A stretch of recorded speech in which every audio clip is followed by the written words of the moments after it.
Facebook now too.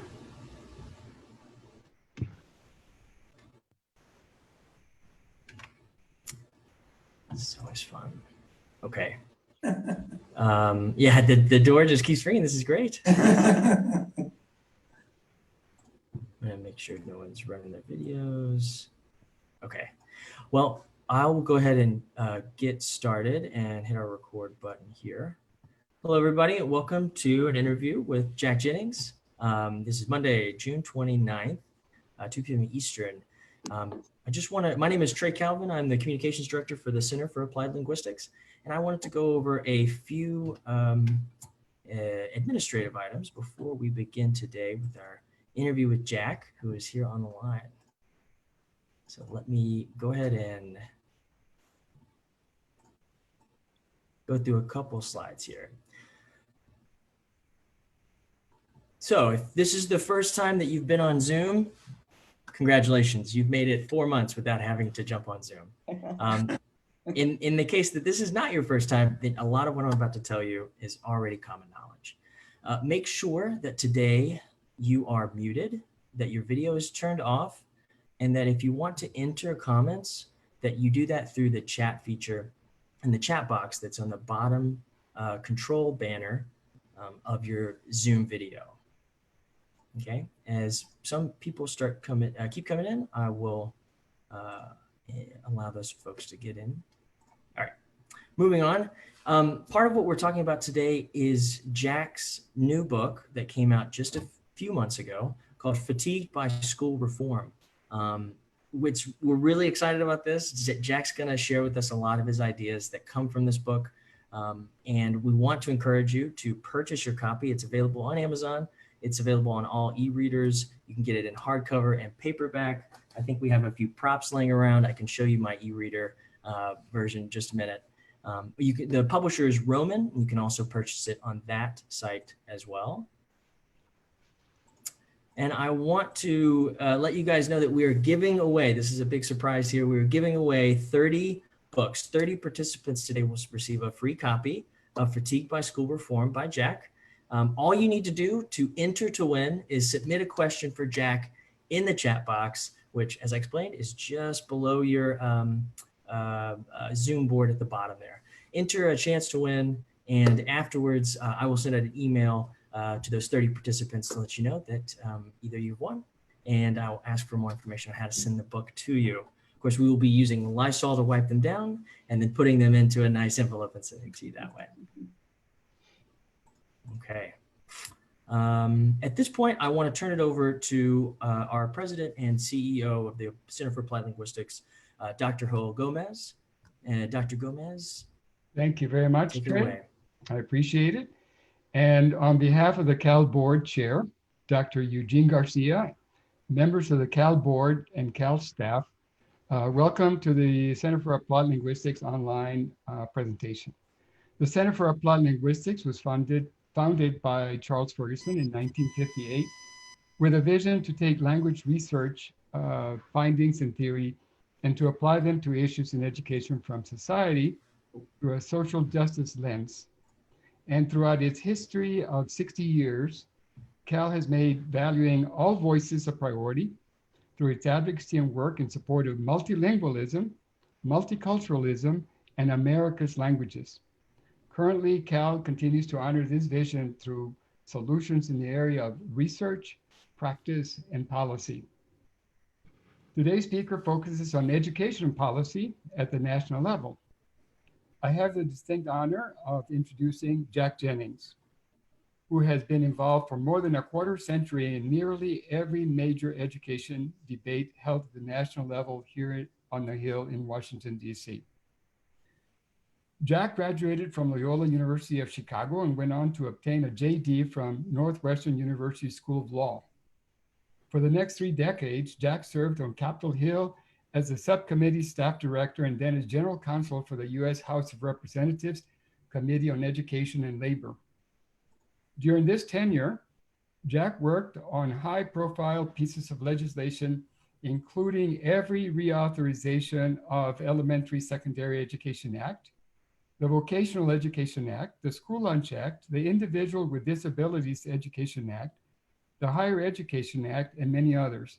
And Jack, I wish you were here so that you could be shepherding all the legislation that we need to do right now in the area of education.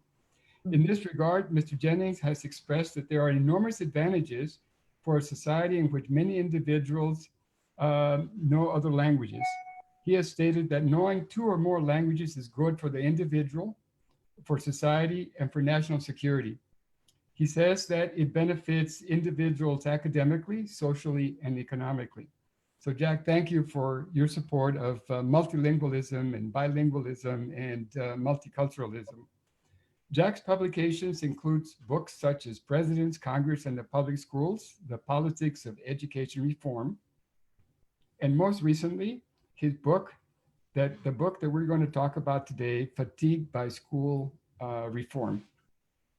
In 1995, Jack founded the Center on Education Policy, an independent research and advocacy organization based in Washington, D.C., where he served as president and CEO. Since 2012, the Center for Education Policy has become affiliated with the George Washington University School of Education. It's my great pleasure to introduce to you Jack Jennings. Thank you, Jack, for joining us at this Center for Applied Linguistics presentation and for your dedication and contributions to national education policy. Roberta Miceli, Interim Vice President for the Center for Applied Linguistics, will now continue as a moderator for this conversation. Thank you, Roberta. Thank you very much, Joel. And Jack, welcome. So glad that you could join us today. The only thing that would make this better is if we were in Chicago with you, getting to have some deep dish Chicago pizza or some Fannie Mae candy, right? Well, this is the only time of year to come out here. That's right, exactly.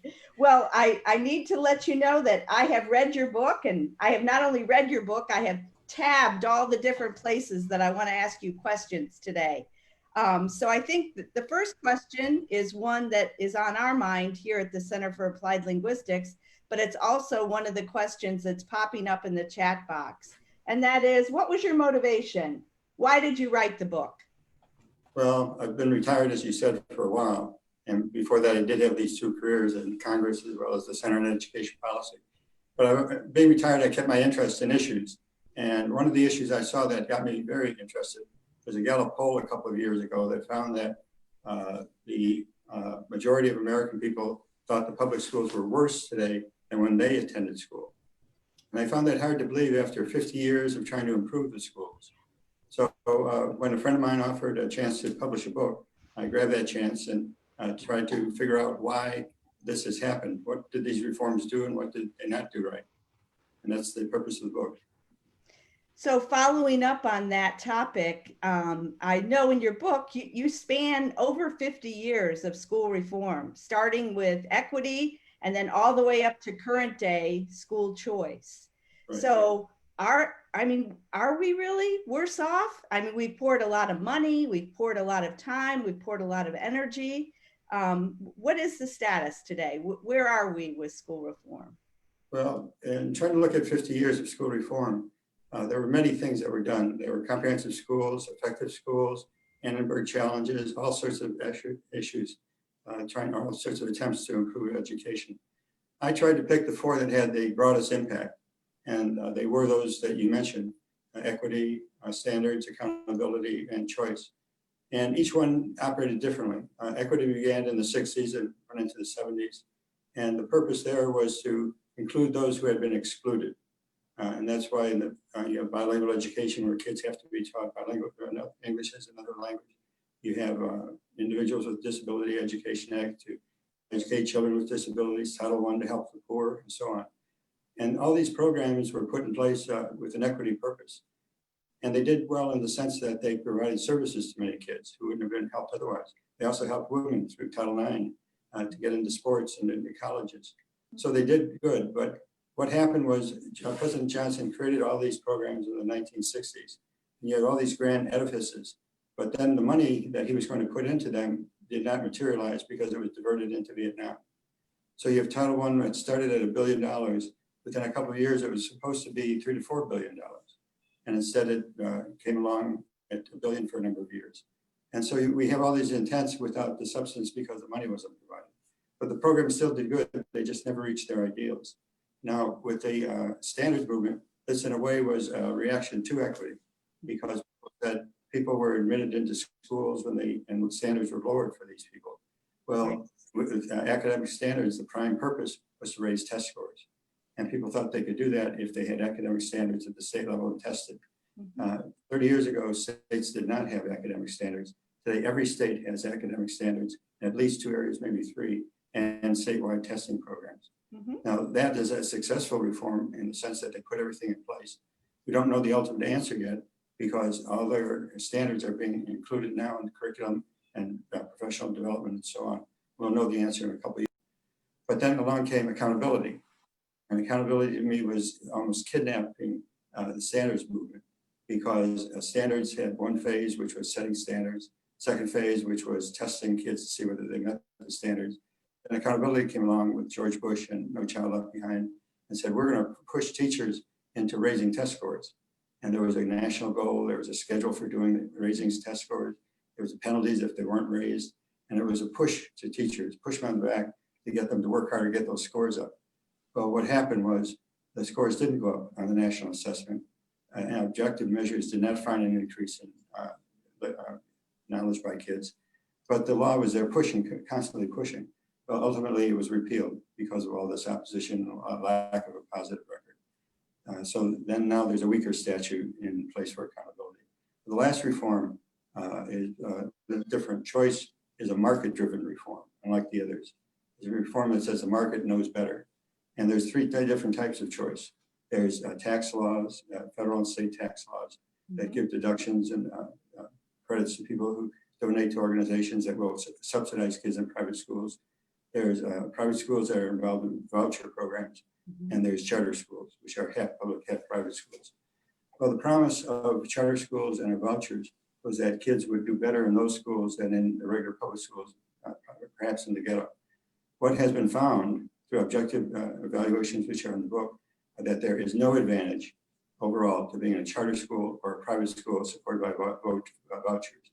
That the kids learn the same at the same level in the regular public school if you look at similar kids with the same social background. And so the promise of choice was not fulfilled, but parents like it. Rich people like to donate $1 million to establish a charter school. So it's continuing, but it did not meet its original purpose. So we have a mixed record of these 4 reforms. I heard you use the word kidnap when you were referring to the accountability reform. Can you talk a little bit more about that? I've never heard of anyone talk about that reform kidnapping the movement, so to speak. Well, I was involved with each of these reforms at different levels. Right. And with standards, the idea came on board mostly pushed by governors and by business people. Educators, to a degree, the math teachers had standards, but most teachers were somewhat skeptical about it. Well, standards were put in place, but what happened was that they came about as federal legislation under President Clinton, and then the Republican Congress tried to repeal them. That didn't work because Clinton used his veto, and then George Bush came along, and George Bush wanted to get the Republicans involved in education because he thought it was a winning issue. So he drew upon his experience with the Texas program, which is a spotted record statement. And he drew upon that and created No Child Left Behind. Well, No Child Left Behind captured the standards movement in that it said, you have standards, you have tests, now we'll add the 3rd section, which will push the teachers to raising the test score. Okay, thank you. I'm going back now directly to something from your book, and that is your references to the Coleman report. That report was written over 40 years ago. So can you explain why you chose to use that report as one of the foundational pieces in your book? Well, at my age, 40 years ago doesn't sound that long ago. All right, fair enough, fair enough. Well, let's pretend like it does sound like a long time ago, just for today.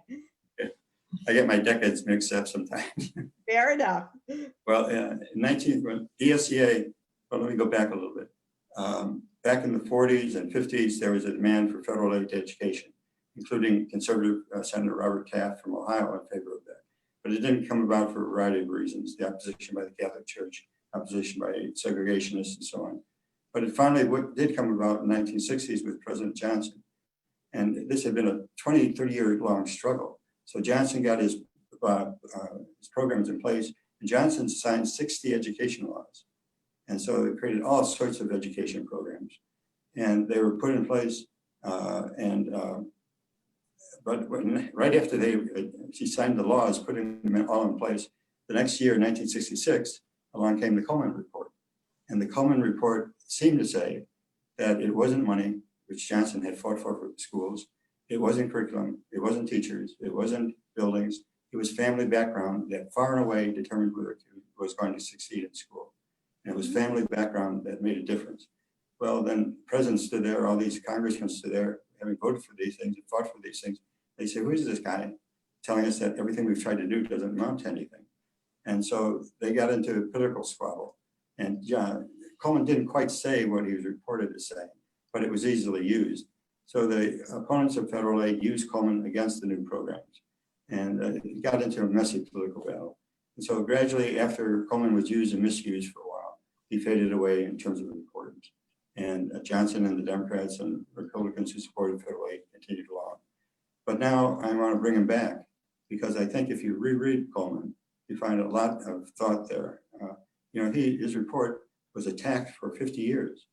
Harvard had a table of specialists who met, I think, every Friday, and they plotted out how they tried to destroy Coleman's research for the next week. And they couldn't figure out a way to do it. They made one little change, which was in dealing with one of his findings, dealing with student bodies, but it was a minor change. That was done by a friend of ours, Mr. Smith. And but they couldn't find any holes. So if Coleman, and he was attacked by the right, he was attacked by the left. They ran his experiments from the right, they ran his data from the left. If he's still accurate, we're stuck with the truth today that regardless of everything we tried to do to improve the schools, we weren't targeted the right thing, which is family background. And it seemed like there was something else that you talk about related to Coleman and teachers as well. Yes. Can you elaborate on that a little bit? Sure. Well, what he says is a family background is far and away the most important influence. But then behind that comes teachers' quality. And teacher quality is the most important in-school factor. Family background, I consider out of school factor. So teachers are important, but they're nowhere near as important as family background. But they're more important than curriculum and buildings and other things. And so if we're going to concentrate on two things, those are the two things to concentrate on. So fast forward till today, every school in the nation is being faced with the challenges that have been brought on by the pandemic. And every school district, every state is trying to figure out what to do in the fall.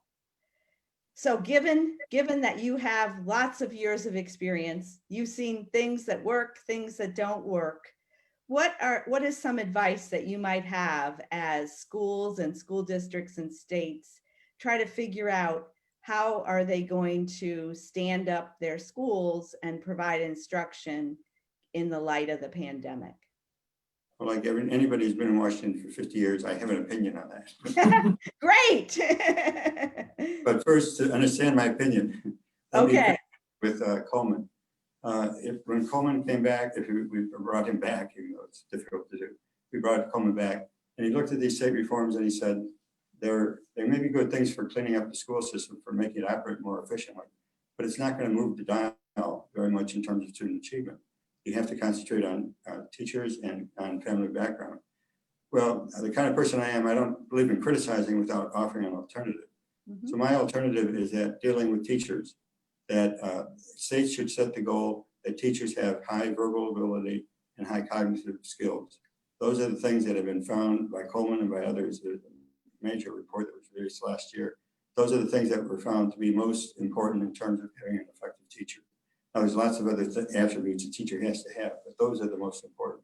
Mm-hmm. So I propose that states, governors, convene, and that they convene sessions, including all the actors in teacher education, teacher training, and that they concentrate on trying to improve education, and so teachers become a profession being led by the idea that they were going to gradually over time get teachers who score higher on college tests, teachers who can show high verbal ability, high cognitive ability.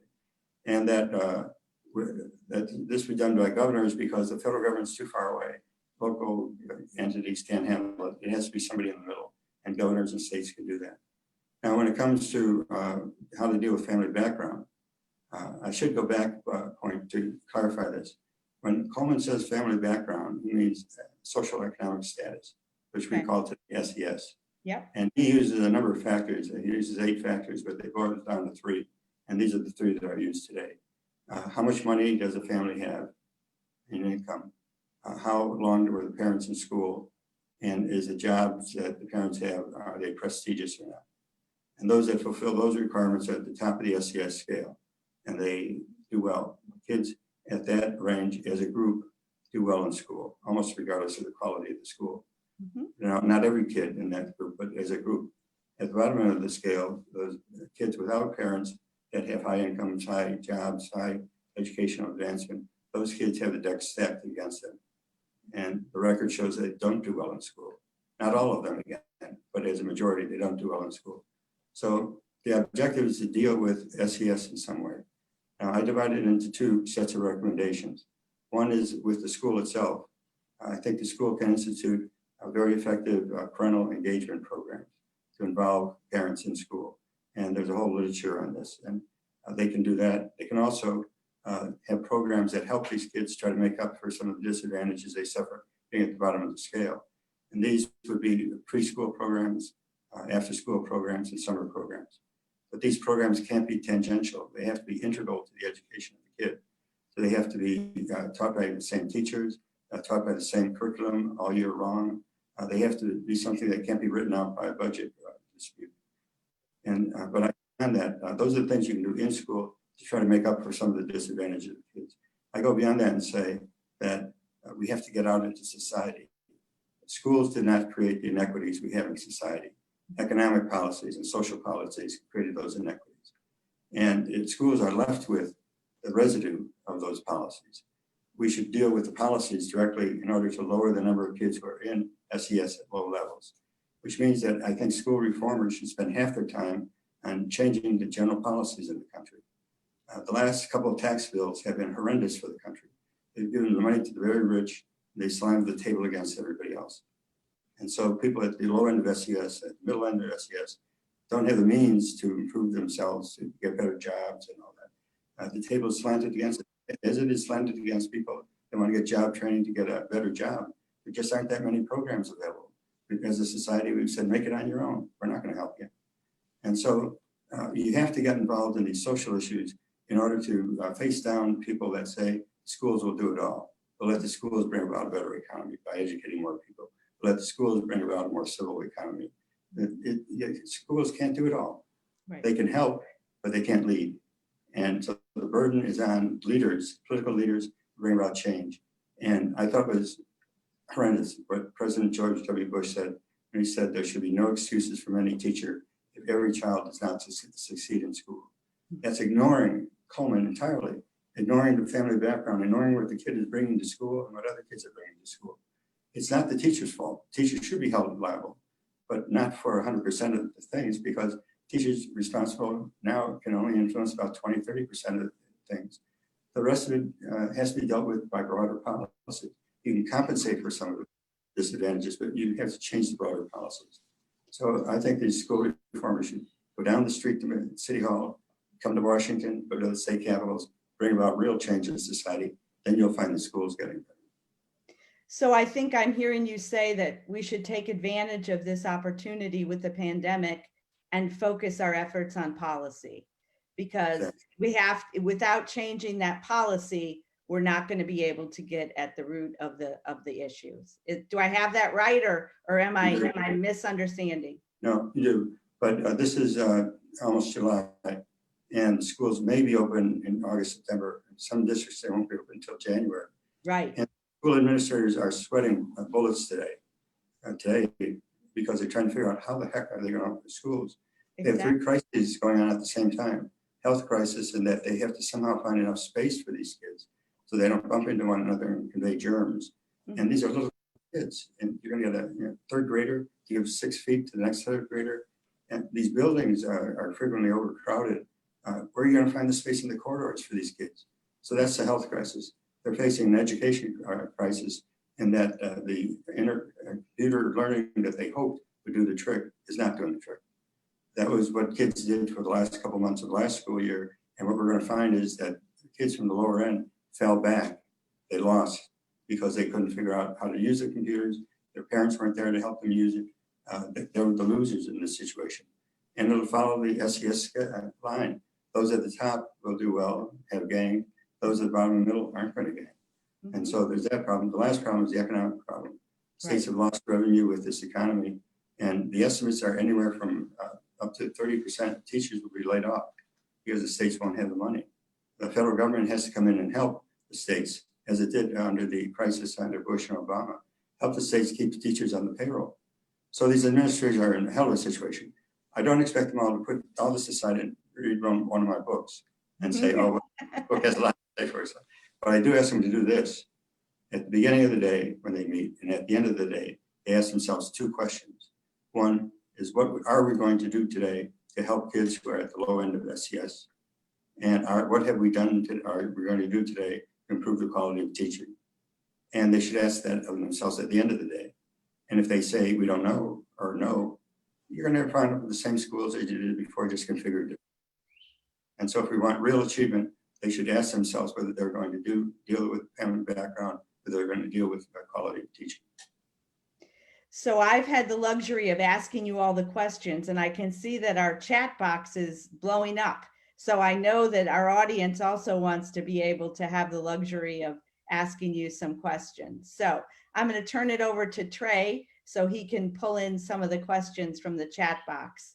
But thank you so much, Jack, for sharing your insight and your depth of knowledge with us today. It was so rich and a thoughtful discussion. So Trey, what do we have in the chat? We've had great questions coming out of the chat, and it's really great to see people's dynamic jumping back and saying, that's a great question. They want those books, that's right. Right, some of you may have joined a little late. If you haven't entered a chat or a question in the chat box, we just want to let you know we have 30 books that we're giving away. If you want to enter to win, all you need to do is ask a question.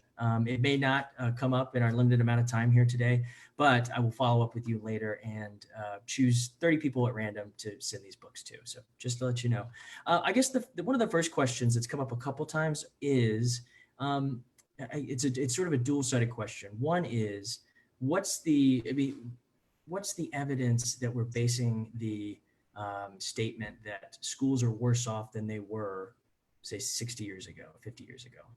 And then the follow-up question to that is, are Coleman's recommendations playing a factor today in your vision, Jack? Well, with the first question, that figure didn't come from me. That came from Phi Delta Kappa and the Gallup organization. They're the ones that did the poll 2 years ago that found that a majority of Americans believe the schools were worse. They did not do a follow-up question. And so there is no further information on that opinion. And your second question was? Second question is, your book is based on Coleman, right? Is Coleman's report playing a factor in education policy today in your? Well, it is playing a factor in the sense of Title I is still focused on helping poor kids do better in school. So Title I programs are helping, but Title I has a tortured history.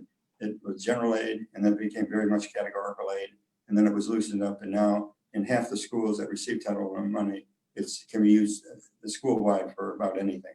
And so it went from being general aid that was supposed to correct the financial inequities in society to being, I'm afraid, just another source of money for a principal to buy some equipment or to do something to help kids. But it certainly today is not the engine of change that Johnson envisioned and that other people envisioned.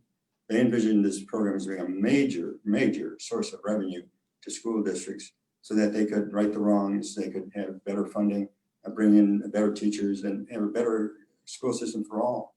But it's become instead a categorical, narrower program that doesn't have much money and that is just used for things that are helpful but maybe ancillary. So it's time to rethink Title I. One of the presidential candidates, Biden, is proposing a big increase in Title I. But I would urge not only more money, I'd urge rethinking based on its history. Well, along those lines, we actually got a question.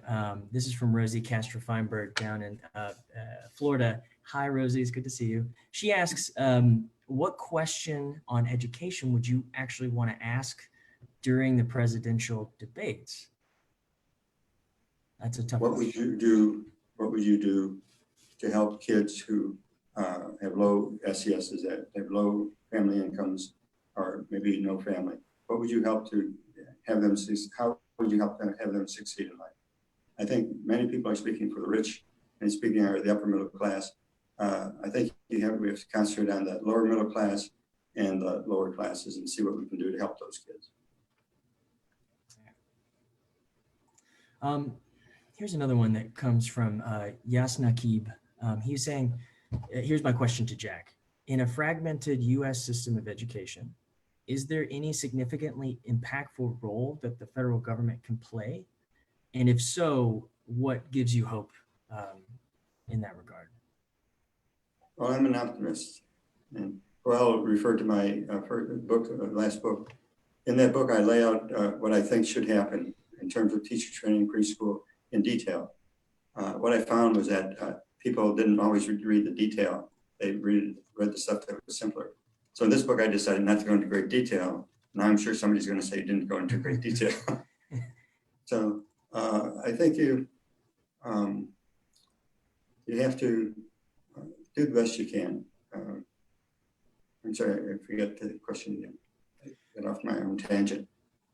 Oh, I'm sort of on the same ballpark as you. I'm looking at a bunch of questions at the same time. And this goes to another question that someone asked, that the U.S. education system is very fragmented. It's not very centralized. And if you see that as sort of a hindrance or to achieving these goals. So I guess I didn't answer the last question because I didn't want to answer it. You can reserve that right. I do want to point out that the book that you talked about, The President's Congress and the Public Schools, The Politics of Education Reform, is where we could find more detail. Is that correct? More detail. Okay. But this is something we've struggled with for the history of the country. In the beginning of the country, the federal Congress gave states the right to become, territories the right to become states if they set aside a proportion of public land in order to create public schools. And so we've created public schools from federal land, and that continued until the admission of Alaska as a state. So that was a goal, but it wasn't a goal that was put on the tops of buildings and said this is a federal objective. It was something that was done in the course of creating states out of territories. In terms of, this is a very difficult question. This goes to the heart of what can you do at different levels of government. And the federal government has two big abilities, I think, in education, two big attributes. One is that it can bring attention to an issue. And secondly, it can provide money more than the states can. And so I don't think the federal government does a great job on details because the country's just too big and you can't have enough people hired to watch everybody. And so I think you have to find some way to use the attribute of attention or spotlight, use the attribute of more funding to identify what's really important and then leave a lot of the details to the states. In my last book, I proposed that there somehow be an arrangement where the states identify, if we identify quality of teaching, improve teaching, what would states do in order to improve teaching? And we'd ask them for evidence that it would bring about progress. And then they would be monitored every second, third year to see what would happen. And if they hadn't moved on their own goals, which were certified as goals that would improve teaching, then they would lose their money. But now that's one approach. But there has to be some approach. We've learned something in 50 years. And we must learn something that can identify something nationally, but have it carried out at the state level and at the local level. I don't think the federal government can carry out things that are big. It has to be a guider in terms of identifying priorities and providing money. Right. Along those lines, another question. I'm just going to scroll down here too. Can I just add, when, You go ahead. it was interesting with No Child Left Behind, with standards in No Child Left Behind. There were four Southern governors that got involved in standards, and Clinton, Bush, Riley, and Alexander. And the four Southern governors who generally opposed the federal government because they felt they were reaching into state affairs came to Washington as federal officials, secretaries of education, and presidents, and proposed that the federal government do something more by imposing requirements on the states. Governors proposing the federal government require states to do something. Well, that says something. I think it says that Southern governors who presided over probably the worst schools in the country, except for some northern ghettos, felt that they couldn't by themselves improve the schools. They needed outside help. Unfortunately, well, they picked standards, which I think are going to work out okay. But then they unfortunately backed this accountability measure, which didn't work out okay. I wish that they had picked a better measure of some national action. So there is a tendency to go to the federal government when it's a national issue like war or this health crisis, or when the states figure out they can't do much, they've reached the end of their rope, then they will come to the federal government. But it's still a constant shift between the federal, the state, the local, a constant shift. And what you do may not be permanent, but try to do something that makes sense and hold on to it. Great. Can I jump in here with some of the questions that I'm seeing in the chat? Please. Jack, Thank you. there's one theme that I see here, and it's related to what can colleges and universities do? What can IHEs do? What is their role? Well, they may have to worry about their own survival. True. But let's assume they're going to survive. Let's assume they'll be there in some form. Well, as you know, one of the longest parts of the book deals with teachers and teacher education and the obstacles in trying to advance teacher education.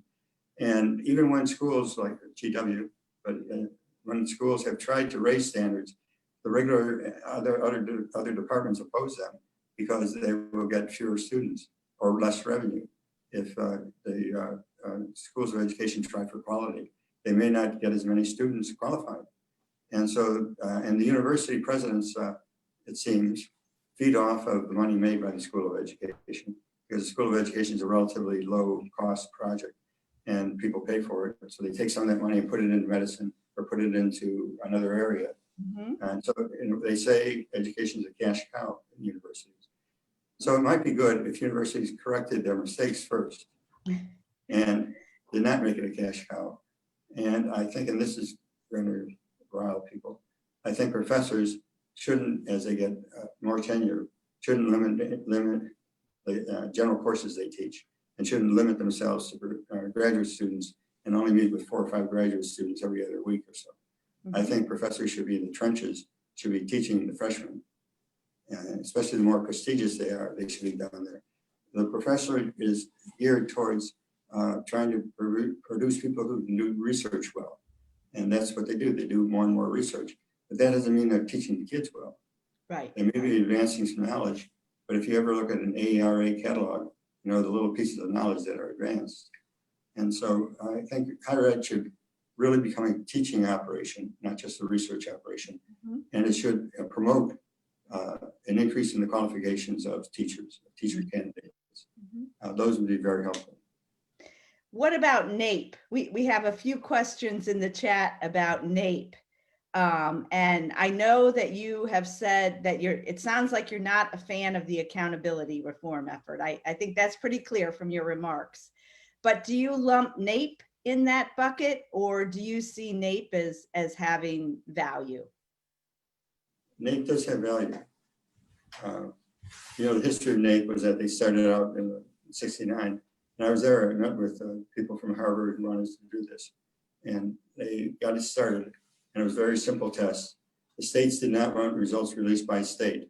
So it was only a national result because the states didn't want to be embarrassed with Mississippi low, Massachusetts high. And so NAEP moved along. And then this commission came in the 1990s to reform NAEP. And they made it into a different creature. What was from the 60s was one curriculum carried along. What they changed in the 1960s was to make it into a harder curriculum or harder standards. And there's great controversy about how they did it, whether they did it properly, whether they had the evidence for it. But it's a judgment on the part of certain people that this is what American kids should know. Right. And I think the judgment was put at a high level so that many American kids were shown not to know much, even though by using other measures, they were shown to know what they were supposed to. Exactly. So I think NAEP has been misused in a way by some people who wanted to make it into something it wasn't before. And there's been great controversy. The research community had NAEP under a label of caution until about last year, I think. It was a 20-year label because they didn't feel that the research methodologies were appropriate for NAEP or sufficient. So NAEP is useful, but unfortunately, when the press reports something, they take one part of NAEP that sounds negative, and that's what they report. Yeah. So NAEP, I think, needs another review. It shouldn't be eliminated, but it needs another review. And are its expectations too high, or are they not? And is there a better way of doing business? We have about 1 minute left. Are there any final words of wisdom that you would like to leave with our audience today? Well, I'm delighted this many people were involved. It's 300 people. Yeah. I would hope you could take the message to the country, buy my book. Okay, or get it free by putting a question in the chat, right? Or more importantly, use this as an opportunity to look back on what's happened. And these crises should not be. When you have a crisis like this, people are willing to do things they wouldn't do otherwise.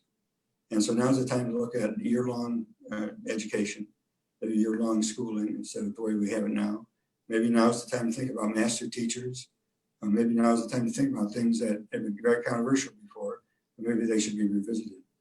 But people should realize, mostly elementary, secondary people, but also higher education, post-secondary, that when you make your choices now in a crisis, these are not short-term choices. These are long-term policies. Because I'll give you an example. The Willis wagons were put in as freestanding classrooms in 1962 in Chicago because there was an overflow of students in certain areas. They were Black students. And so the school district put in these Willis wagons to keep them on the campuses of Black schools. Yeah. And it was going to be temporary solutions till the schools were built or kids were reassigned. Those Willis wagons were in use in 1992. And so that was a short-term policy that became a long-term policy, and they couldn't get rid of them. Yeah. And so what's decided on the run today may be around for a while. And so people may want to step back and say, what's really going to help kids, especially poor kids, and especially improving the quality of teaching. Well, thank you so very much. It's been such a pleasure to get to learn more about you and learn more about all of your experience and to make sure that we were understanding the points that you were making in your book. Trey, is there anything you want to say to close us out? Yes, had to find my mute button. Okay. Yes, just want to thank everybody for showing up today and asking really thoughtful questions. Obviously can't get to all of them, but we will be following up with everyone with a link to a recording of this webinar, an interview with Jack that you'll be able to see later. And I'll be reaching out to those 30 folks who entered questions into the chat so I can figure out how I can send you these free books. And on the screen, we just have a few conclusions from Jack's book about the Coleman Report, about how school reform needs to refocus in a few areas specifically. And let me thank you. Yeah, Roberta, for the opportunity. My pleasure. It's our pleasure. Thank you, Jack. Thank you. And remember, you can purchase on Amazon. You can go to thepublisherroman.com. And I just want to say thank you, everybody, for coming here today and being part of this great discussion, especially during tough times when we don't get to have too many of these sorts of discussions. So thanks a lot, and look out for another email from us shortly. Thank you, Jack. Have a great rest of your week, y'all. Thank you.